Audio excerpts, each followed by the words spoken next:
పశ్యైతాం పాండుపుత్రాణాం ఆచార్య మహతీం చ మూం వ్యూఢాం ద్రుపదపుత్రేణ తవ శిష్యేణ ధీమతా. పశ్య చూడుము, ఏతాం ఈ పాండుపుత్రాణం పాండవుల ఆచార్య ఓ గురువుగారు ద్రోణాచార్యును ఉద్దేశించి మహతీం చము గొప్ప సైన్యాన్ని వ్యూఢాం వ్యూహంలో సజ్జంగా ఏర్పాటైన ద్రుపద పుత్రేణ ద్రుపదుని కుమారునిచే తవ శిష్యేణ నీ శిష్యునిచే ధీమత తెలివైన వాడైనా. ఇప్పుడు తాత్పర్యం చూద్దాం రండి.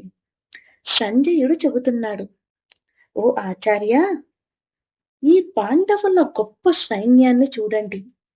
ఇది తెలివైన వాడైన ద్రుపదుని కుమారుడు నీ శిష్యుడైన దృష్టద్యుమ్నుడు రాచేసిన వ్యూహంలో సిద్ధంగా ఉంది అని చెబుతున్నాడు.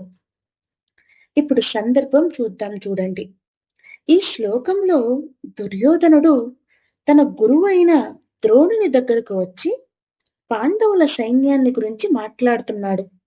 ఆయన స్పష్టంగా సూటిగా దృష్టద్యుమ్నుని తన శత్రుపక్షపు సైన్య నాయకుడు తెలివితేటలు గుర్తు చేస్తూ అతడే నీ శిష్యుడు అని కొంత ఎద్దేవా కలిగిన రీతిలో మాట్లాడుతున్నాడు. ఇది దుర్యోధనుడి యొక్క భయం మరియు వ్యంగ్య బుద్ధిని చూపిస్తుంది.